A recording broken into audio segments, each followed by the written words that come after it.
Jai Hind to one and all. Today I am here with the 10th class SST English medium. Today our topic is today we are going to study chapter number 3, industries in India, and our today's topic is forest-based industries. In that part, we are going to study cheap forest produce and small-scale industries and cottage industries of Madhya Pradesh, means MP. Then we are going to study government efforts, and after that something about paper industries. Okay, so let's start. Forest based industry. You know very well that forest is a valuable gift. आप लोगों को मालूम है कि forest भी एक valuable gift है जो बहुत सारी चीजों को हमें प्रोवाइड्स करता है, जैसे टिम्बर है, गम है, रेजिन्स वगैरह है, या मेडिसिनल हर्ब्स है, प्लांट्स वगैरह, ये सब को हमें प्रोवाइड करता है और बहुत सारी इंडस्ट्रीज के लिए रॉ मटेरियल भी प्रोवाइड करता है कौन? फॉरेस्ट। ओके, जैसे पेपर इंडस्ट्रीज के लिए या आपकी जो फर्नीचर इंडस्ट्रीज है उन सब के लिए ये रॉ मटेरियल प्रोवाइड करता है, रबर इंडस्ट्रीज के लिए, सिल्क इंडस्ट्रीज के लिए। ओके, तो आज हम देखने जा रहे हैं chief forest products and small scale and cottage industries of Madhya Pradesh. जो फॉरेस्ट है उसकी चीप प्रोड्यूस क्या क्या वहां पर होता है, और स्मॉल स्केल और कॉटेज इंडस्ट्री हमारी एमपी की। ओके, देखिए मध्य प्रदेश की अगर मैं बात करूं तो मध्य प्रदेश में फॉरेस्ट बहुत ज्यादा है। यदि मैं परसेंटेज की बात करूं तो 30.74% जो हमारे एमपी का एरिया है वो फॉरेस्ट से घिरा हुआ है, फॉरेस्ट से कवर्ड है। और आप लोगों को मालूम है कि फॉरेस्ट भी एक तरह का वेल्थ है या फॉरेस्ट भी एक तरह का रिसोर्सेस है। ओके, तो हमारे जो फॉरेस्ट वेल्थ है उसको 2 पार्ट्स में डिवाइड किया गया है। जो हमें फॉरेस्ट वेल्थ मिलता है, सबसे पहला है मेजर प्रोडक्ट और दूसरा है माइनर प्रोडक्ट। अगर मेजर प्रोडक्ट की मैं बात करूं तो टीक, साल, बाम्बू, तेंदू लीव्स, तेंदू पत्ता जिसको बोलते हैं, ये सब हमारे मेजर प्रोडक्ट हैं। माइनर प्रोडक्ट्स की अगर मैं बात करूं तो बाहेड़ा, आंवला, लेक, गम, इसके अलावा चिरौंजी, महुआ, ये सब माइनर प्रोडक्ट्स हैं। ओके, तो देखें जो फॉरेस्ट है या जो विलेजेस है वहां पर जो लोग होते हैं कहीं ना कहीं वो वहां पर फॉरेस्ट और विलेजेस में लेक ऑफ इंडस्ट्रीज वगैरह होती है, मतलब वहाँ इंडस्ट्रीज और फैक्ट्रीज नहीं होती। और बहुत सारे विलेजेस और बहुत सारे जो आपके आदिवासी वगैरह हैं या ट्राइबल लोग हैं वो इस टाइप से होते हैं कि उनके पास जमीन भी नहीं होती, एग्रीकल्चर भी नहीं होता। तो कहीं ना कहीं स्मॉल स्केल और कॉटेज इंडस्ट्रीज सेटअप करने की जरूरत है हमारे देश के अंदर। ये जरूरत थी कि इन लोगों का स्टैंडर्ड ऑफ लिविंग भी बढ़ सके और ये लोग भी पैसे कमा सकें, और कहीं ना कहीं जो माइग्रेशन है वो माइग्रेशन ना हो। ओके, तो इस माइग्रेशन रेट को रोकने के लिए और उन लोगों को वहां पर इकोनॉमिकली स्ट्रांग बनाने के लिए गवर्नमेंट ने बहुत सारी स्कीम स्टार्ट करी ताकि वो अपना एक हैप्पी एंड प्रॉस्परस लाइफ जी सके। जब वो अपनी हैप्पी एंड प्रॉस्परस लाइफ जिएंगे, स्टैंडर्ड ऑफ लिविंग उनका बढ़ेगा, तो कहीं ना कहीं हमारे देश का भी बढ़ेगा। ओके, तो देखें बहुत सारी स्कीम्स गवर्नमेंट ने स्टार्ट करी ताकि वहाँ पर कॉटेज इंडस्ट्री और स्मॉल स्केल इंडस्ट्रीज वगैरह सेटअप हो सके। बहुत सी स्मॉल स्केल और कॉटेज इंडस्ट्रीज वहाँ पर है, गवर्नमेंट इस पर ध्यान भी देती है, वो हम अभी आगे देखेंगे गवर्नमेंट के एफर्ट्स। ओके, सबसे पहले मैं बात करता हूँ बाम्बू की। बाम्बू वैसे तो आपको मालूम है बाम्बू का इस्तेमाल पेपर इंडस्ट्रीज में होता है, लेकिन इन एरियाज के अंदर जो विलेजेस है या ट्राइबल एरियाज है वहाँ पर बाम्बू का इस्तेमाल स्मॉल स्केल इंडस्ट्री में और कॉटेज इंडस्ट्रीज में भी होता है। देखो बाम्बू की मदद से टोकरी वगैरह या सुपड़ा वगैरह ये सब चीजें बनाई जाती है। अगर आप धार या झाबुआ के इलाके में जाएंगे तो वहाँ पर आपको बहुत सारे इस टाइप के प्रोडक्ट्स मिल जाएंगे जो कहीं ना कहीं विलेजर्स या ट्राइबल लोग बेचते हैं। ओके, इसके अलावा बालाघाट या शिवनी, मंडला, सागर, भोपाल, यहाँ पर भी अगर आप जाएंगे तो आपको बाम्बू से बहुत सारे अलग अलग टाइप के आर्टिकल्स बने हुए नजर आएंगे जो कि ट्राइबल लोगों ने या विलेजर्स ने बनाया।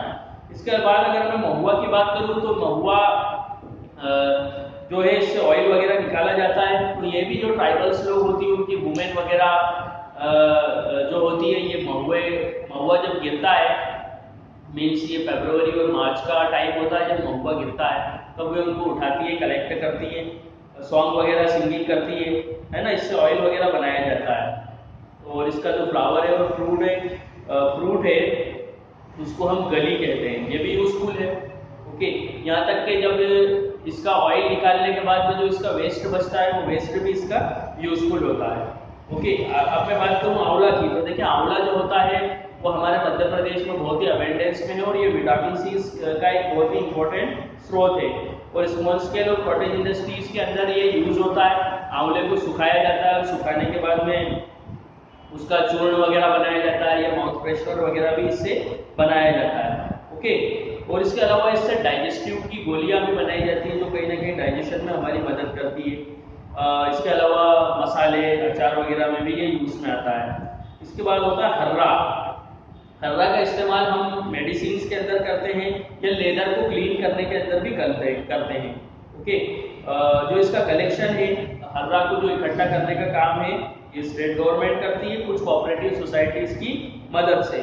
Okay, some part of the crop should be left with the collector so that they can earn money by selling them directly to consumer and can use them in their cottage और small scale industry.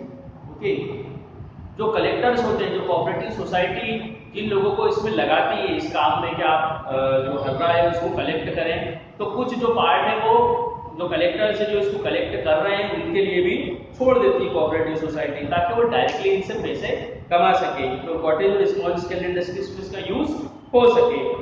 आगे बात कर लेंगे हम बहेड़ा की। तो बहेड़ा भी एक फॉरेस्ट प्रोडक्ट है, हमारे एमपी में काफी मात्रा में है ये। और इसके अलावा ये त्रिफला चूर्ण बनाने के अंदर काम में आता है। ओके, हर्रा, बहेड़ा और आंवला इन तीनों को हम मिला लेते हैं तो ये त्रिफला चूर्ण बन जाता है इस तरीके से। ओके, और आप लोगों को मालूम है कि त्रिफला के भी बहुत सारे मेडिसिनल यूज हैं। अब हम बात करते हैं रीठा और शिकाकाई। रीठा और शिकाकाई की बात करूं तो ये भी एक फॉरेस्ट प्रोडक्ट है और कहीं ना कहीं ये हमें प्लांट से मिलता है, ये शैम्पू वगैरह और साबुन वगैरह बनाने के काम में आता है।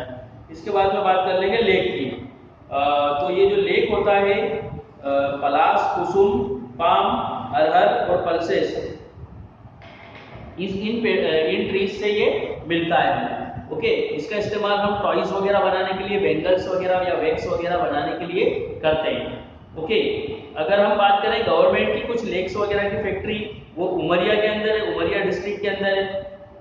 और ये कौन कौन से एरियाज के अंदर कलेक्ट होता है, तो ये मंडला, जबलपुर, सिवनी, होशंगाबाद में जो फॉरेस्ट है उन एरियाज से ये जो लेक है वो कलेक्ट होता है। अब हम बात करेंगे भिलावा या भिलमा की। तो भिलमा और भिलावा इज अ वाइल्ड फ्रूट। ये एक वाइल्ड फ्रूट है, ये एक जंगली फ्रूट है which often ripening becomes a little sweet and edible. जब ये पक जाता है तो स्वीट हो जाता है थोड़ा, मतलब कि मीठा हो जाता है, और एडिबल, ये खाने योग्य भी है। Its seed is used in making ink and paint. इसका जो बीज है उसका इंक बनाने में इस्तेमाल होता है, जो आप पेन में यूज करते हैं, और पेंट बनाने में भी इस्तेमाल होता है। इसकी जो फैक्ट्री है वो छिंदवाड़ा डिस्ट्रिक्ट के अंदर है। इसका जो सीड्स है उसको ड्राई फ्रूट्स की तरह भी इस्तेमाल करते हैं, ड्राई फ्रूट्स की तरह इस्तेमाल करते हैं, जिसको हम बोलते हैं चिरौंजी। ओके, आगे हम देखेंगे grass. Different type of grass also grown in the forest of our state. हमारे मध्य प्रदेश में हमारे मध्य प्रदेश का जो फॉरेस्ट है उसमें अलग अलग टाइप की ग्रास भी उगती है। ओके, एनुअल कॉन्ट्रास्ट ऑफ रक्षा ग्रास एंड खबाई grass are given to contractor. इसमें जो रक्षा ग्रास और खबाई ग्रास है, ये प्रजाति है ग्रास की, उसका जो काटने का काम है वो कुछ कॉन्ट्रैक्टर वगैरह को दिया जाता है। रक्षा grass is used in making गैस्ट्रोलस ऑयल, व्हाइल खबाई grass is used in soap making. खबाई ग्रास का इस्तेमाल जो साबुन वगैरह बनाने में होता है, और इसके अलावा रक्षा ग्रास का इस्तेमाल ऑयल वगैरह बनाने में होता है। ओके, आगे हम बात करेंगे हनी की। देखिए, अगर मैं हनी की बात करूं तो ये भी हमारे फॉरेस्ट के अंदर अबेंडेंस में पाई जाती है। ये कोई पेड़ पौधों से नहीं आती, बल्कि हनी बी वगैरह जो होती है वो इसको बनाती है। आप लोगों को मालूम है हनी कहाँ से आती है, ज़्यादा कुछ बोलने की जरूरत नहीं है। तो यहाँ पर भी जो ट्राइबल्स लोग हैं या जो विलेजर्स लोग हैं, जब ये हनी को लेके आते हैं तो डायरेक्टली वो प्रॉफिट को अर्न करते हैं। ओके, या कुछ जो हनी होती है वो डायरेक्टली भी मार्केट में सेल वगैरह कर जाते हैं। इसके बाद होता है गम। ये भी हमारा एक इम्पॉर्टेंट प्रोडक्ट है हमारे एमपी का। 3 वेराइटीज ऑफ गम होता है। पहले जो होता है बबूल का गम होता है। बबूल जो पेड़ होता है वहां से गम निकलता है। गम मतलब गोल। तो ये भी हमारे मध्य प्रदेश में बहुत ज़्यादा पाया जाता है। इसको एडिबल मीन्स खाने के लिए भी इस्तेमाल किया जाता है, थोड़ा स्वीट होता है ये। ओके, और इसके अलावा इसको फॉरेन कंट्री के अंदर एक्सपोर्ट भी किया जाता है, और इसका इस्तेमाल कॉफ़ी और पेस्ट्री वगैरह बनाने में भी होता है। ओके। तो इसके अलावा सलाई गम है, जो सलाई गम होता है वो कहीं ना कहीं रॉकी एरियाज में पाया जाता है मध्य प्रदेश के, जहाँ पर पत्थर वगैरह ज़्यादा होते हैं। इसका इस्तेमाल पेंट बनाने में, वार्निश वगैरह बनाने में होता है। ओके। तो इस तरीके से हम यहाँ से फॉरेन ट्रेड भी कमाते हैं इन गम को एक्सपोर्ट वगैरह करके। This sufficient Indian and foreign currencies earn, but in the absence of any local cottage industry it provides very little benefit for the local tribals. लेकिन कहीं ना कहीं ये जो लोकल ट्राइबल्स है उसको बेनिफिट कम प्रोवाइड करता है। ओके, आगे हम बात कर लेते हैं चिरौंजी की। Large areas, large trees of achar are found in the forest of state. Achar are फ्राइडी फ्रूट्स। देखिए, एक बड़ा पेड़ होता है अचार का और उसके अंदर एक छोटा सा फ्रूट्स निकलता है। तो जो इसका जो सॉफ्ट फ्रूट है, अंदर का जो सॉफ्ट पार्ट निकलता है, कर्नल जिसको हम बोलते हैं, उसको हम चिरौंजी भी कहते हैं हमारी आम भाषा में। और ये कहीं हार्ड सीड होता है इसका अचार का, और इसका इस्तेमाल ड्राई फ्रूट्स वगैरह में भी करते हैं। ये स्वीट होता है, आपने खाई होगी चिरौंजी, स्वीट्स होती है, मीठी होती है। इसका जो कलेक्शन है वो हमारी स्टेट गवर्नमेंट के द्वारा ही किया जाता है। अब हम बात करेंगे गवर्नमेंट एफर्ट्स। भाई गवर्नमेंट ने क्या एफर्ट करे स्मॉल स्केल इंडस्ट्रीज को बढ़ाने में, लोकल इंडस्ट्रीज को बढ़ाने में, या यूँ कहना चाहिए कॉटेज इंडस्ट्रीज को बढ़ाने में, या कहीं ना कहीं ट्राइबल्स को फायदा पहुंचाने में। तो देखिए, गवर्नमेंट ने बहुत सारी कोऑपरेटिव इंस्टीट्यूशंस वगैरह बनाए, और मध्य प्रदेश राज्य लघु वनोपज व्यापार एवं विकास सहकारी संघ, ये संघ बनाया। ओके, इसके अलावा जिला वनोपज सहकारी संघ बनाया गवर्नमेंट ने रीजनल लेवल के ऊपर। इसके अलावा प्राथमिक वनोपज समिति वगैरह गवर्नमेंट ने बनाई।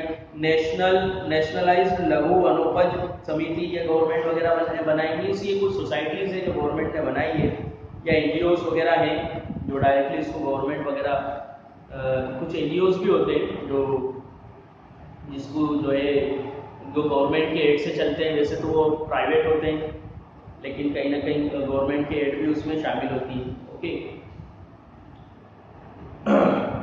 आगे हम देखते हैं in present scenario forest produce are collected on contract basis. देखिए, अब अगर हम आज की बात करें कि गवर्नमेंट ने कौन कौन सी ऐसी फैसिलिटीज दी हैं जिसकी वजह से जो हमारी स्मॉल स्केल और कॉटेज इंडस्ट्रीज है वो बढ़ी है।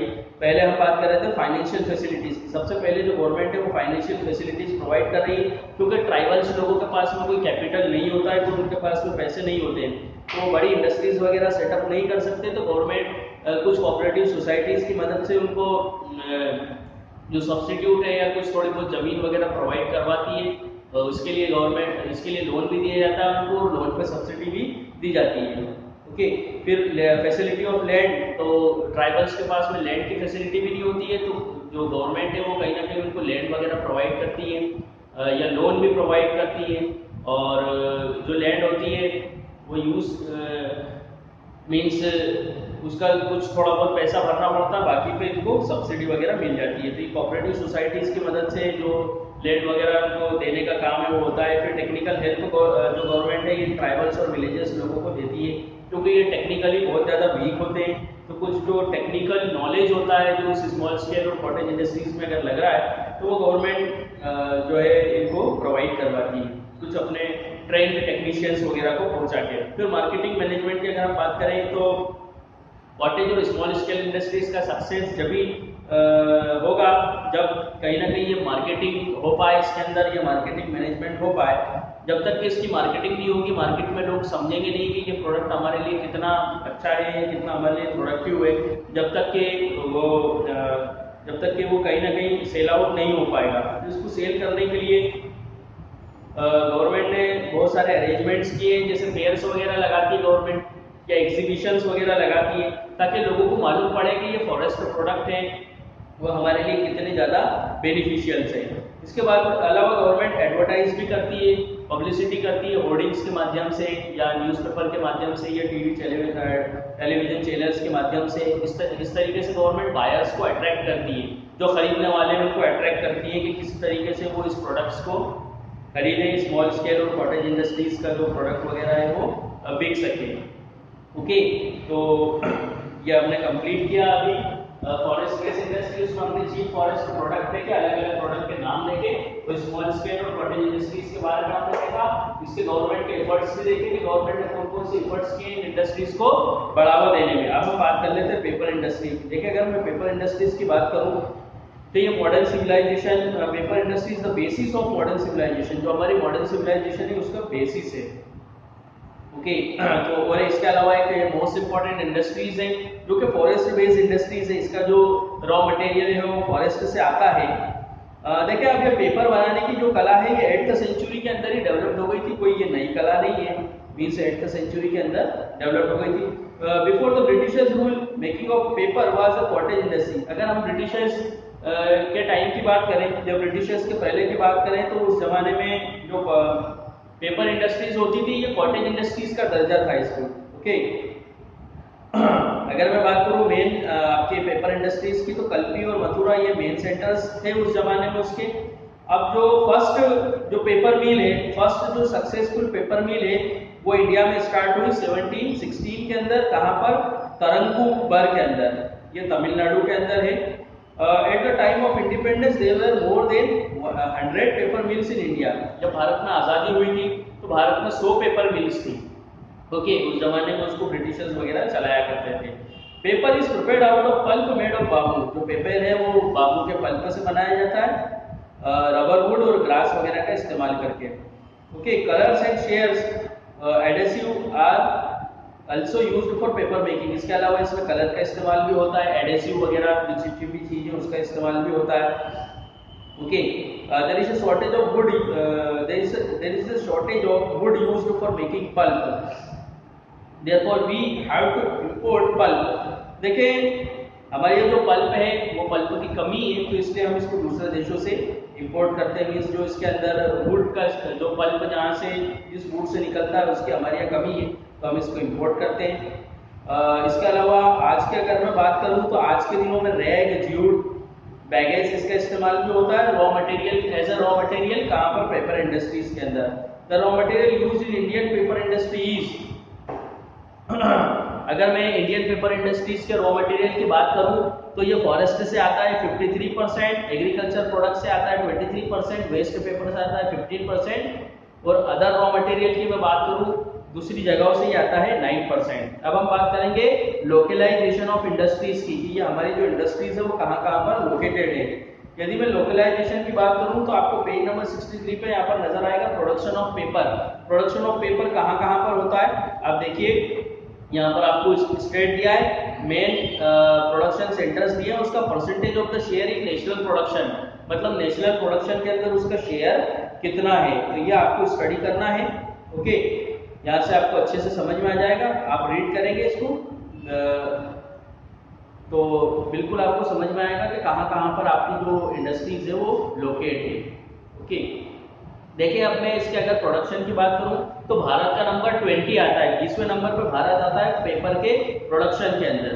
और इंडिपेंडेंस के बाद में हमने काफी ज्यादा इसको इंक्रीज करना शुरू किया है।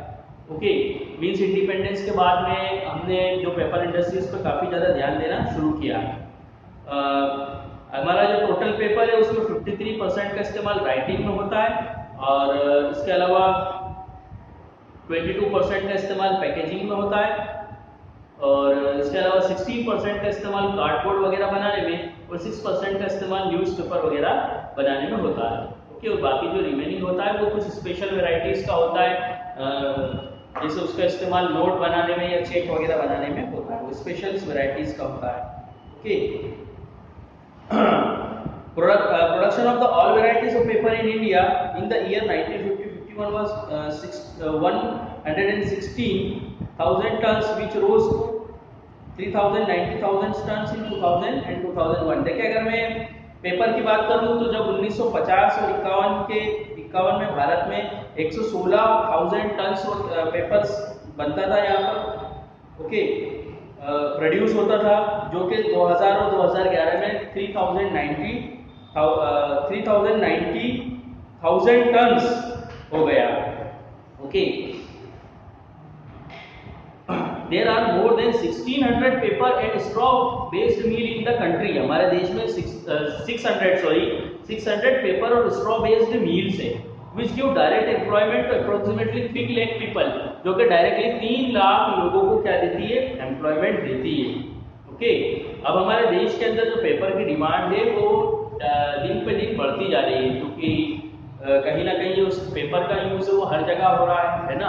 और जिस तरीके से हमारी लिटरेसी रेट बढ़ रहा है तो पेपर की डिमांड भी हमारे यहाँ दिन पे दिन बढ़ती जा रही है। तो आज के लिए इतना ही। आज हमने पेपर इंडस्ट्रीज के बारे में देखा और फॉरेस्ट बेस्ड इंडस्ट्रीज, इसकी चीफ प्रोडक्ट, स्मॉल स्केल और कॉटेज इंडस्ट्री, गवर्नमेंट के इफर्ट्स वगैरह, इन सब के बारे में हमने देखा। तो बाकी का इसका जो अगला पार्ट से मतलब contribution of the Indian industries in the national income, national income के अंदर कैसे कंट्रीब्यूट करती है हमारी इंडस्ट्रीज, उसको हम देखेंगे। ओके, तो आज के लिए बस इतना ही। जय हिंद, जय भारत।